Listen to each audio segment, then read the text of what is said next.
Olá, tudo bem com vocês? Aqui é o Jefferson, professor de educação especial, também coordenador pedagógico em um colégio aqui de Sorocaba, autor do livro Terra Rasgada, e estamos aqui no nosso podcast, que é o projeto Terra Rasgada, é o projeto de fluidez do TEA na cidade de Sorocaba. É um podcast que visa abrir espaço para você que tem o desejo de expor as suas demandas, expor a sua opinião, a sua fala a respeito da presença do TEA e não só disso, da neurodiversidade no geral, dessas crianças, adolescentes, adultos, que muitas vezes nós falamos, né, que a inclusão ela está presente em nossa cidade, mas acaba que muitos desses nossos amigos, desses nossos filhos e parentes que estão nessa situação acabam passando por uma certa invisibilidade pelos, às vezes, órgãos governamentais, também pelos estabelecimentos comerciais, públicos, né? Muitos de nós temos visto aí essas demandas e muitas pessoas questionando: será que o TEA realmente flui em Sorocaba? Nas escolas, nos estabelecimentos médicos? É isso que esse podcast visa também atender, responder e auxiliar essa comunidade que é tão importante em nossa cidade. E nós estamos aqui hoje com uma convidada muito especial. É a Solange Sesto. Ela é uma parceira, amiga mesmo, que tem acompanhado também o lançamento do nosso livro, o livro Terra Rasgada. Ela faz um tempo, já conhecia ela de antes, e eu vejo que ela é bastante articulada com relação à pauta da comunidade autista. E ela é professora da rede pública aqui do município de Sorocaba e também mãe atípica. Ela tem muito diálogo, muito articulado com outras mães e eu confio muito em ter convidado ela para fazer parte desse episódio do podcast. Então eu agradeço você, Solange, por estar aqui. Obrigada, professor Jefferson. Eu agradeço o convite, me sinto lisonjeada por mais uma vez fazer uma participação, né? Fiz a participação do livro e agora no seu podcast. Agradeço imensamente aí e estou à disposição para todas as suas perguntas hoje. Eu agradeço mesmo, com certeza já está sendo um episódio incrível. Eu quero, então, Solange, que você comece falando um pouco sobre você, quem você é, e sobre a sua atuação com relação a essa pauta, também na área da educação, em que você está sendo também uma grande influência aí para muitas pessoas. Fala um pouco de você. Bom, eu sou Solange Sesto, mãe atípica e professora. Atuo já há 13 anos na prefeitura. Estou agora com um pré-2, um novo desafio, porque sempre foi primeiro ano e hoje eu estou com um novo desafio. Atuando, eu estou há 6 anos, que é o tempo de diagnóstico do Noah, meu filho hoje de 7 anos. Então, desde quando eu recebi o diagnóstico dele, eu corri atrás de informações para poder dar o suporte para ele e dar o suporte também às famílias, na questão do direito e na saúde e na educação. Então, esse é o meu papel, de ajudar e levar informação para as mães para poder lutar com os seus direitos aí. Olha só, muito bom. E assim, falando já sobre essa atuação sua, pelo que você tem percebido, exemplos de espaços que talvez não haja inclusão real. A gente talvez possa citar vários, né? Você possa citar vários espaços, às vezes públicos, privados, ou então pessoas, entidades que não estejam aplicando realmente a inclusão como deveria ser. Você teria alguns exemplos de situações que você já vivenciou e que seja interessante nós conversarmos aqui? Quem sabe alguém consegue assistir, entender mais e pressionar para que essa inclusão realmente aconteça? Cite alguns exemplos para a gente. Bom, falar sobre a inclusão vai além. É complexo, né? É minucioso. A gente tem que ter uma atenção muito grande para isso. Falando de espaços públicos, nós temos muitos espaços públicos aqui em Sorocaba, mas para as famílias típicas.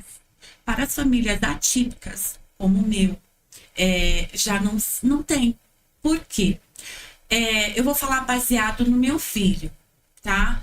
Hoje ele é nível 1 de suporte, tá? Então ele consegue entender algumas demandas, tem noção de perigo.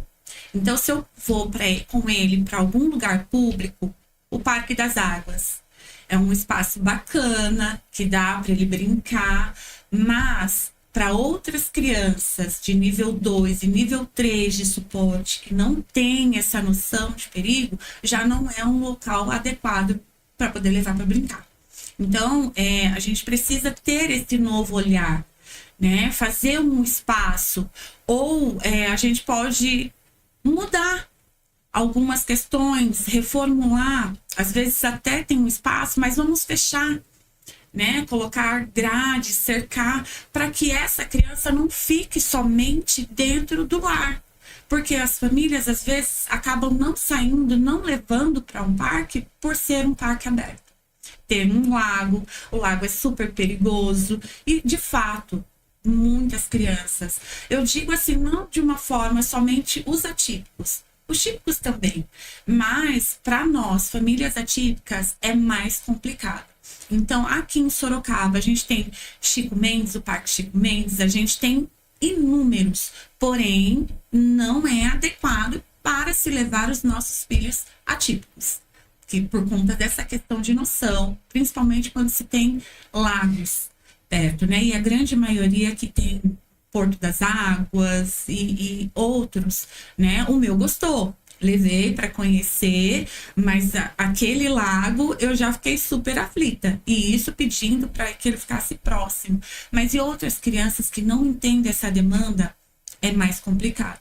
Então a gente precisa mudar, fazer políticas públicas voltadas para esse olhar, para que essas mães saiam do mundo de dentro de casa, porque elas vivem somente dentro de casa e não têm o contato fora, por uma série de fatores. Mas a primeira é a questão da segurança. Eles precisam. Sim, então entretenimento para essas famílias fica mais difícil. Então. Fica muito difícil. Para os níveis maiores de suporte, fica muito mais difícil. Muito, muito mesmo.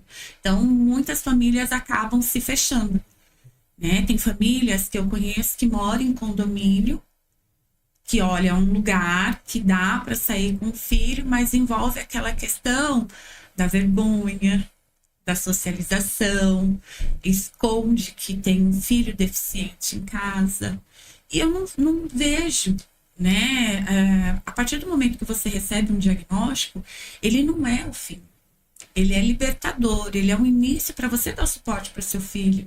E você não tem que ter vergonha. Não tem que ter. É o seu filho e ele vai te amar tanto quanto. E você tem que amá-lo também da mesma forma. Então, eu fico triste por essas famílias, né? Porque são famílias de poderes aquisitivos que têm todas as possibilidades, diferente de uma família, né? De um poder aquisitivo menor, que depende de rede de apoio, dentre outras coisas, mas essa não. Ela poderia investir em sair, né? Porque isso é prazeroso. Pode não demonstrar, mas eles entendem perfeitamente o nosso objetivo, que é o bem-estar deles. Mas é triste, né? Essa é a nossa realidade e ainda persiste. Mas a gente, aos poucos, vamos trabalhando para que mude o pensamento dessas famílias, que não precisa ter vergonha. É o nosso filho, né? E a gente tem que trabalhar para isso, para que eles vivam na sociedade. Nós vamos um dia faltar, né? E quem irá cuidar dos nossos filhos? Então a gente precisa prepará-los para a sociedade. Sim, excelente. E aí nós falamos sobre uma rede de apoio, né? Porque essas famílias também precisam, elas terem estrutura para poder realmente ter suas demandas atendidas, elas consequentemente estarem mais tranquilas e disponíveis também para espairecer a cabeça, porque às vezes as necessidades básicas elas não são atendidas, se ela tem dificuldade com relação ao atendimento escolar do filho dela, se ela tem dificuldade com relação ao atendimento de saúde, às consultas, esse planejamento também não vai deixar com que ela consiga ter uma tranquilidade E, inclusive, nem para sair com o filho, né? Como você vê a estrutura de saúde e a estrutura da educação hoje, né, para essas famílias? O cuidar de quem cuida. A gente precisa estar bem para que nossos filhos estejam bem também.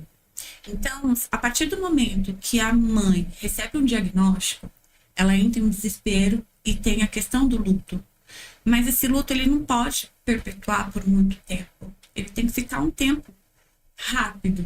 Olha, você vai chorar aqui, se descabela e depois volta para sua realidade. Mas a gente sabe que isso é difícil, principalmente para os pais.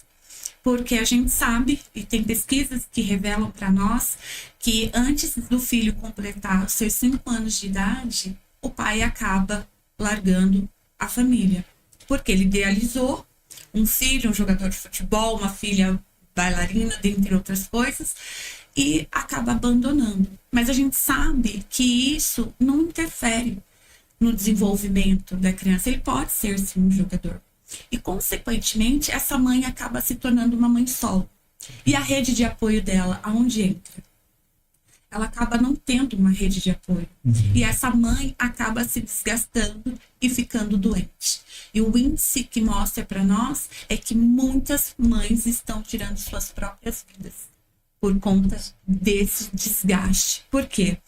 Quando a gente consegue, muitas que às vezes eu tenho conhecimento, então eu vou correr atrás para dar o melhor suporte, para correr atrás de todos os direitos para o meu filho. Mas essa mãe que acabou de pegar o diagnóstico, ela não tem. Às vezes, muitas outras mães, o objetivo dela é fechar o diagnóstico para poder receber o benefício. Mas antes da criança receber o benefício, ela precisa iniciar o tratamento, que são as terapias. E aí, consequentemente, não se tem. Então, qual é o propósito? Para que essa mãe fique bem, a estrutura é que a escola receba bem, tenha o acolhimento correto, tem que haver essa parceria entre escola, família e terapeutas. Se não tem, se está iniciando agora, mas essa parceria entre família e escola é primordial para o desenvolvimento da criança. Mas, além de tudo isso, a família tem que aceitar o diagnóstico. Porque eu sozinha, você sozinho, a gente não consegue dar o atendimento adequado para essa criança, para esse aluno.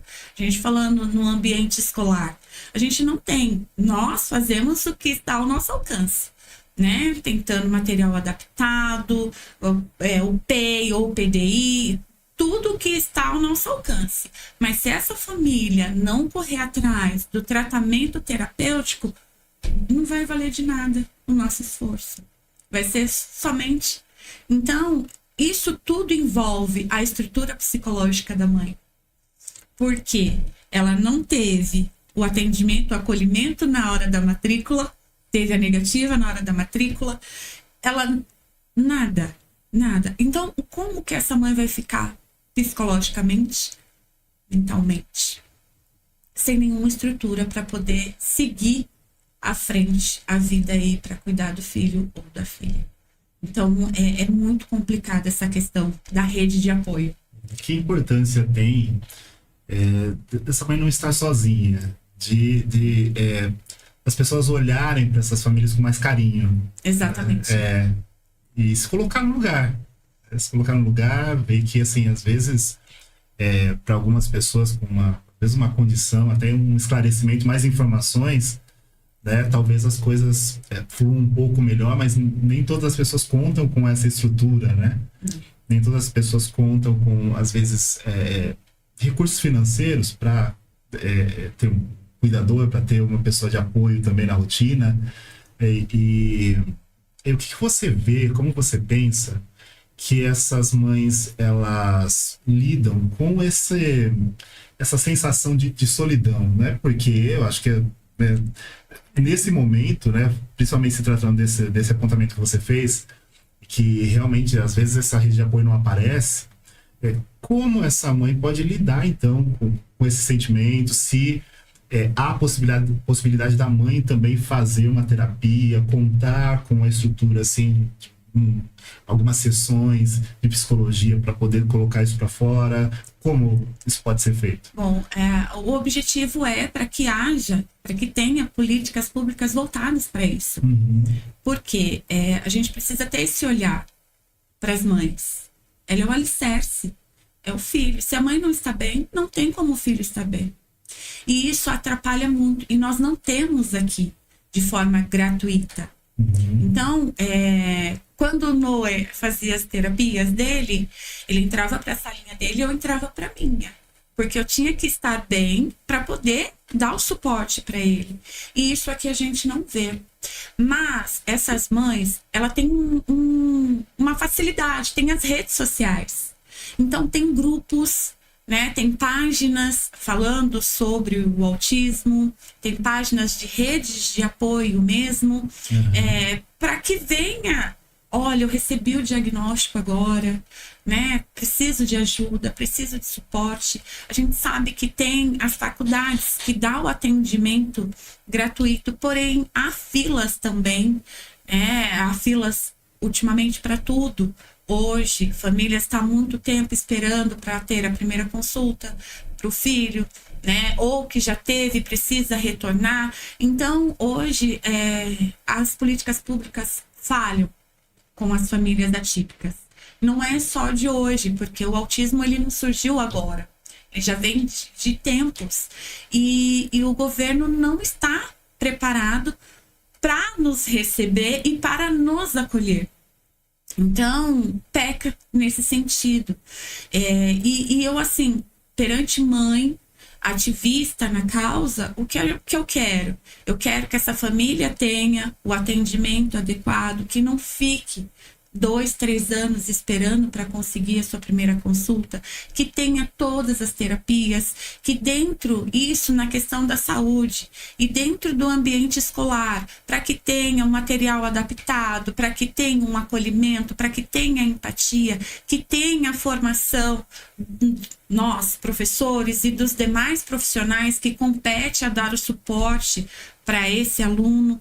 Então, isso é uma realidade que eu corro atrás, mas que, infelizmente, está longe de se acontecer. Porque quando você consegue um determinado profissional, aí vem, tira, aí você tem que correr atrás, fazer tudo de novo para poder conseguir. Então, é muito cruel o que fazem com essas famílias. É de cortar o coração mesmo, assim. Sabe? Então, porque é custoso para você manter esse aluno dentro de sala de aula, ele é o triplo do valor de um aluno típico. Então, o governo não vê com bons olhos. E isso vai aumentar, o diagnóstico vai aumentar. Mas lembrando que não é somente os alunos laudados que têm direito ao tratamento, né? Seja na escola, seja na saúde. Todos têm direito. A partir do momento que nós, professores, observamos esse aluno e ele tenha demonstrado alguma dificuldade na questão de aprendizado, de interação, de socialização, nós temos que intervir. E aí compete, né, a rede nos dá o suporte e aí sim entrar a questão das políticas públicas para poder olhar de uma forma mais carinhosa para esses alunos. Sim, muito, muito bom. Eu acho que isso que você está falando, né, ajuda muitas pessoas a entenderem que os desafios que elas estão passando, né, quem está assistindo, tem outras pessoas nessas comunidades que você mencionou que passam pelos mesmos desafios e que tem oportunidade nesses grupos trocar informações, né, tanto sobre coisas que são de cunho negativo, né, que estão acontecendo, mas também exemplos positivos. E é aí que eu queria tocar agora nesse assunto. Você tem exemplos positivos de lugares, estabelecimentos ou espaços públicos ou situações em que realmente você sentiu um acolhimento ou que o espaço físico estava realmente preparado para acolher então uma criança típica, até nível 3, né, que a gente fala de suporte? Existem exemplos positivos? Você consegue me trazer algum? Bom, falando da minha vivência, tá, com o meu filho, nas unidades aonde ele passou, teve o suporte. Eu falo que Deus sabe das coisas e caminha, né? Então eu fui contemplada. O Noah teve uma mãe atípica professora na creche, perdão. E no pré ele teve uma outra professora também, fantástica, que juntamente com a equipe gestora, ambas as unidades, deu o suporte para ele, tá? Nessa questão, com o Noah, no nível 2 de suporte, indo para o nível 1 de suporte, o qual ele está hoje. Ele teve essa questão da empatia, do acolhimento e do suporte. Agora, já como professora, hoje, desde quando eu estou, não se tem para os demais níveis de suporte. Um exemplo, numa unidade o qual eu trabalhei há uns 3 anos, teve um aluno de 5 anos, que ele entrou em crise, como nós chamamos, e a profissional a qual estava, outrora nós chamávamos de cuidadora, hoje é profissional de apoio. A nomenclatura mudou, mas a questão é a mesma, o cuidado é o mesmo. E ela não estava capacitada, com formação adequada para intervir nesse momento de crise. E o que eles fizeram? Eles tiraram todos os colegas da sala e deixaram esse aluno destruir tudo. Mas ele só tem 5 anos. E aonde está, na questão que nós falamos, da preparação? Então, o professor não estava preparado e o profissional, que era para dar o suporte nessa questão, também não sabia como intervir. Então, são questões que eu cobro de políticas públicas para que, de fato, tenha essa preparação. Não é uma formação de teórico, a gente precisa de formação na prática, de saber, de conter esse aluno sem machucá-lo no momento de crise. A gente precisa ter o documento que é o PEI ou o PDI relatando tudo lá, as dificuldades que esse aluno tem, se ele gosta do toque em momentos de crise, como intervir, porque nós sabemos que muitas das crianças TEAs não gostam de toque. Então, isso é um despreparo muito grande. E outras professoras têm algum conhecimento, mas foram elas que correram atrás para poder dar o suporte para os alunos, porque a tendência é só aumentar. E se eu não tiver preparada para intervir nesse momento de crise, eu, Solange, me vejo que eu estou no lugar errado. Porque sendo uma mãe atípica e sendo uma professora, e eu não saber intervir nesse momento de crise, eu me vejo que eu estou no lugar errado. E vendo os colegas sem esse preparo, é de cortar o coração. Porque hoje nós não temos 20 alunos típicos e 5 atípicos, nós temos 25 alunos. Porém, nós não temos como dar a atenção exclusiva para todos. Não temos. E sabemos que as crianças deficientes exigem uma demanda maior e uma atenção maior. E a escassez de profissionais de mão de obra está muito grande. E o despreparo também. Consequentemente, quem acaba sofrendo é o aluno. A criança em si acaba sofrendo por conta dessa escassez que está. Olha só. Sim, isso, você, né, vive isso como professora, como mãe, olhar até tem uma amplitude muito, muito importante, né, para a gente acabar aprendendo com esse repertório. E então a gente pode aproveitar isso também. Eu gostaria que você falasse um pouco sobre o que uma mãe que está adentrando agora esse universo, né? Daqui a pouco ela entendeu agora o diagnóstico do seu filho, ela talvez esteja nesse processo de luto que você mencionou, talvez esteja passando por isso, né? Assim, talvez finalizando esse processo, mas é algo novo. Quais são as dicas, o que você diria para essa mãe que ainda não conhece esses caminhos? Como você poderia ajudá-la nesse momento? Bom, a princípio, primeiro de tudo, pode chorar. Chora. Nós somos seres humanos, nós temos sentimentos, mas não é o fim. O diagnóstico, ele não é o fim. Ele é o início de tudo. É o início para te fortalecer, para poder dar o suporte para o seu filho, para fazer o que for melhor, o melhor para ele. E não ficar esperando. Porque se é uma mãe, vamos falar dos dois lados, se é uma mãe de baixa renda, ela depende do SUS. Ela vai depender 100% do SUS. Qual é o caminho que essa mãe tem que percorrer para poder conseguir fazer valer os direitos do seu filho? Ela vai marcar a consulta quando se consegue, tá? Então, vamos imaginar que ela conseguiu passar na consulta, que é o primeiro passo. Ela conseguiu marcar a consulta, conseguiu passar, recebeu o diagnóstico, ela vai chorar, ela vai negar, ela vai ter o seu momento de luto. Passou essa fase, ela vai correr atrás das terapias. Digamos que ela conseguiu também iniciar as terapias. Tá? Após isso, ela vai correr atrás de outros benefícios que a criança venha a ter direito, entre LOAs, profissionais de apoio dentro do ambiente escolar, direitos em locais públicos e privados, todos os direitos. Isso é o ideal, tá? É o caminho ideal. O caminho não ideal, que essa mãe vai tentar marcar uma consulta, ela vai ficar de 2 a 3 anos esperando. Mas ela não precisa ficar esses 2, 3 anos esperando na fila. O que ela vai fazer? Percebeu, recebeu um relatório da escola, porque essa informação geralmente vem da escola, é para vir da escola, porque a maior parte do tempo essa criança ela está no ambiente escolar. Então, ali nós temos o olhar. Isso não quer dizer que nós vamos fechar diagnóstico. Não é isso.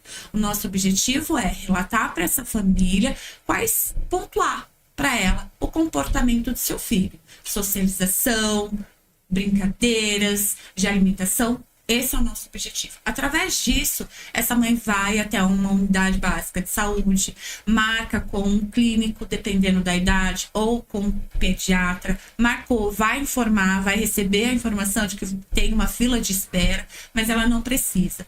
Ela liga na ouvidoria, faz uma reclamação na ouvidoria, vai demandar um tempo aí de 15 a 30 dias para vir um retorno da negativa, dizendo que está numa fila de espera. Após isso, ela tem que judicializar.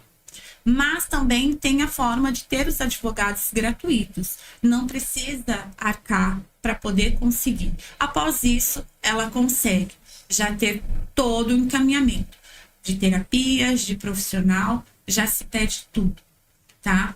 Agora, a família que tem uma questão financeira já melhor, isso não quer dizer que o convênio também está bom. Não. Imagina. Triste. Mas ela tem como cobrar mais, porque ela paga. Ela tá pagando, então ela tem como exigir mais. Então, essa mãe vai fazer a mesma coisa. Por quê? Vai ligar lá no convênio, vai dizer assim, olha, eu só tenho a consulta para daqui 3 meses. Só que a gente sabe que especialista, o prazo pela ANS são de 15 dias. Então, ela vai fazer a ouvidoria, a mesma coisa, para poder conseguir a consulta, para poder conseguir as terapias. Então, é o mesmo caminho. Então, não vai fugir muito, né? Vai ter o trabalho da mesma maneira, vai ter uma dor de cabeça da mesma maneira, porque às vezes essa mãe recebe o diagnóstico e pensa que vai ser tudo de imediato. E na verdade não, né? Ela vai ter muita luta aí, ela vai ter que um dia ela vai chorar, no outro dia ela vai estar firme novamente, mas ela tem que entender que ela não está sozinha. Por mais que demonstre essa questão do abandono paterno, mas ela tem que entender que tem as redes sociais e que através disso procurar uma rede de apoio, procurar uma forma de se autocuidar, porque a maternidade atípica ela suga todos os dias, mas é o meu filho que me fortalece e Deus que me fortalece, me coloca de pé todos os dias para eu poder continuar estudando e aprendendo para dar o suporte para ele. Além de profissionais que nós temos, né, nas redes sociais mesmo, nós temos muitos profissionais qualificados que podem, e essas mães devem né? E estudar. A gente não ficar dependendo 100% do governo, né? A gente tem que correr atrás. Enquanto não acontece, a gente estudar. Dá um tempinho, 10 minutinhos, 15 minutinhos, vamos pesquisar o que é TEA, como intervir, porque tem muita informação. Então, às vezes a gente fica muito nas redes sociais, TikTok, essas coisas, então a gente pode, nesse momento, estudar, porque através dos profissionais que nós temos ali, a gente vai adquirir conhecimento e dar o suporte para nossos filhos. E é prazeroso dizer isso, porque eu acompanho uma família lá de Salvador. E uma família, são 3, se eu não estiver enganada, são 3 filhos atípicos de nível 3 de suporte. E eles acompanham um profissional, que eu também o acompanho, faço curso dele também. E aí a gente começou a conversar. E engraçado que no dia da live, quase que eu consegui falar com o profissional. E aí quem foi essa família. E ele mostrou que ele consegue, porque lá não tem terapias, não tem nada. É uma cidadezinha bem pequena, sabe? E não tem, às vezes ele tem que ir para uma outra cidade para poder dar o suporte para os filhos. E aí ele falou que ele estudando com esse profissional, que hoje os filhos deles são verbais. Então, ele não dependeu 100% do SUS. O SUS foi só um complemento na vida dele. Sim. Mas isso não quer dizer que a gente está tirando a responsabilidade do governo. Não, é a situação. Lá não tem os profissionais, não tem clínica, e o pai, essa mãe, vendo o sofrimento dos seus filhos, acabaram correndo atrás para poder ver evolução. Porque a gente precisa preparar os nossos filhos para a sociedade. E se não for nós, os pais, quem será? Porque nós somos com amor. A gente ensina, a gente prepara com amor. Lá fora não vai preparar com amor, com o nosso carinho. Então, essa família é exemplo. Que tudo pode. Tudo pode. Hoje, qual é a família que não tem acesso à internet? Acho que são bem poucas. Muito raro, né? Muito raro. Então, tem a informação na palma da mão. A gente só precisa ter cuidado com quais profissionais. Porque hoje, o TEA, né, o autismo em si, virou um mercado. Então, a gente precisa tomar muito cuidado mesmo. Então, pesquisa bem o profissional, veja as redes sociais, veja a informação, não sentiu confiança, pesquisa mais um pouco, mas não fique esperando do governo. O seu filho não precisa ficar esperando. Então, tem essas questões aí que as mães podem correr atrás aí. E não só para os filhos, para nós também. Bom, é muito bom. E aproveitando, né? Acho que esse, inclusive, é um canal informativo, né? O podcast, ele tá aí online para vocês acompanharem, né? Acompanharem toda essa pauta, essa conversa muito interessante que está acontecendo. E a gente pode aproveitar também para trazer um tipo de informação para quem está assistindo, quem às vezes é leigo, né? Você conseguiria resumir ou tratar assim, sobre o que é o autismo, ou então o que não é o autismo? Porque o público que está assistindo, né, assim, vários perfis de pessoas, às vezes a pessoa está acessando esse conteúdo, mas ela talvez não entenda exatamente o que é. Quiser falar um pouquinho? Bom, nós conhecemos como TEA, transtorno do espectro autista. O nome já diz, é um transtorno, não é uma doença, logo não tem cura, mas nós temos tratamento com qualidade, em ciência ABA, que é uma das ciências que mais evolui, mesmo nós sabendo que tem profissionais que são contra. Mas eu sou testemunha e meu filho é prova viva de que a ciência ABA foi fundamental para o desenvolvimento dele. Então, tem que tirar essa questão, esse olhar de que o autismo é uma doença. Não. O autismo ele é diagnosticado com visão, o olhar. Ele não é palpável, não é um exame que você faz que vai constatar o TEA. Não. Ele é observação. Então, a família tem que observar, relatar, filmar, tirar foto de tudo para poder mostrar para o médico, né, além da fala de convivência e tudo mais, para a gente poder fechar um diagnóstico, o profissional fechar o diagnóstico. Lembrando que quem fecha o diagnóstico é o neuropediatra ou psiquiatra, dependendo da idade, aí o neuro também, né, porque atende acima aí dos 15 anos, já é o neuro. Então, o psicólogo, ele não pode fechar o diagnóstico? A princípio, não. Né? A princípio não, mas tem doutores aí informando que já está se encaminhando para isso. Exato, por quê? Mas pediatra pode. Pediatra pode. Porém, muitos estão tirando a sua responsabilidade. Por isso que eu falo que peca muito essa questão, porque se o pediatra tem conhecimento, tem informação, ele podia facilitar a vida da mãe, porque ele faz o acompanhamento desde o nascimento. Então, muitos dos diagnósticos tardios é pela falha do profissional lá atrás. Isso é cruel, mas é difícil isso. E aí eles acabam jogando a responsabilidade pro neuro, ou pro neuropediatra, ou pro psiquiatra. E não era para ser dessa maneira. Sim, e então é um espectro, né? O importante mencionar pro espectador que, assim, você tem vários níveis ali. Sim. E que é importante conhecer essa criança, porque dá pra rotular, né? Os autistas são todos iguais. Tem ali uma infinidade de personalidades, de gostos, de entendimento, jeitos de ser, não é? Exatamente. São os níveis, outrora era chamado leve, moderado, severo. Hoje são nomeados nível 1, nível 2 e nível 3 de suporte. Isso não quer dizer, não é fácil identificar, é totalmente diferente de uma pessoa com síndrome de Down, porque é visível. O autista não é visível, a não ser que ele esteja com identificação, que é o cordão do girassol ou com o cordão do quebra-cabeça. Então, através disso, mas tirando fora, é difícil. Por quê? Tem essa questão do comportamento.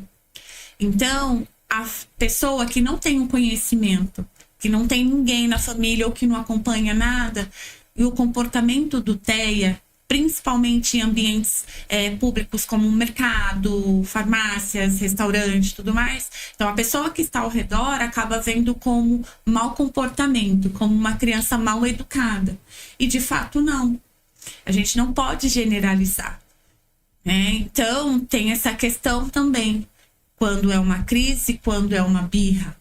Então, tudo isso é diferenciado. Então, por isso que a maioria, às vezes, não consegue. Acaba rotulando, achando que o autista é igual e tem características, né, visíveis, mostrando ali que, olha, eu sou autista. Não, e não é dessa maneira que acontece. Então, por isso, da importância de levar para as redes sociais, de falar sobre o TEA, de levar as informações, quais são as características que apresenta, quais são os primeiros sinais que essa criança vem apresentando, atraso de fala. Ela precisa, não é somente uma, envolve uma série de questões aí para poder se fechar um diagnóstico. Então, na questão de socialização, como que essa criança brinca, ela brinca de forma correta, ela não brinca, ela tem contato visual, ela não tem, ela é verbal ou não verbal, que é a questão do atraso de fala. Então, envolve uma série de fatores, contato visual, se não tem. E isso tudo é perceptível já desde quando nasce. Então, a gente vai acompanhando. Quando se tem o primeiro filho, você fica encantado, né? E acaba deixando passar, mas tem coisas que são perceptíveis, né? O Noah, ele não teve o contato visual, ele começou a balbuciar e aí já se perdeu, que nós chamamos as podas neurais, né? Então ele perdeu, ele foi falar com 3 anos de idade. Então, e isso não é por falta de estímulo, porque estimula o tempo todo.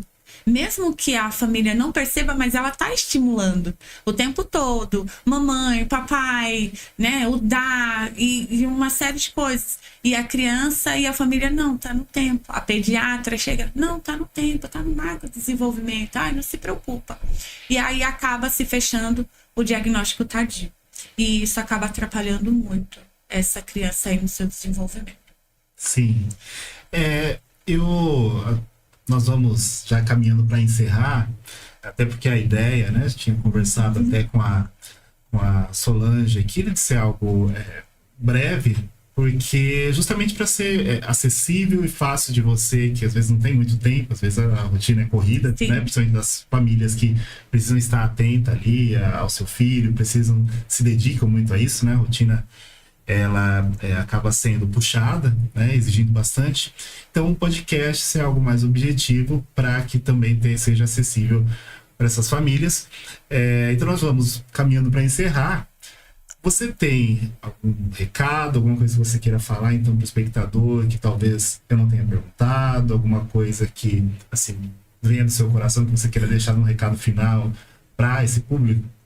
Bom, agradecer e dizer que as famílias que estão recebendo o diagnóstico agora não estão sozinhas.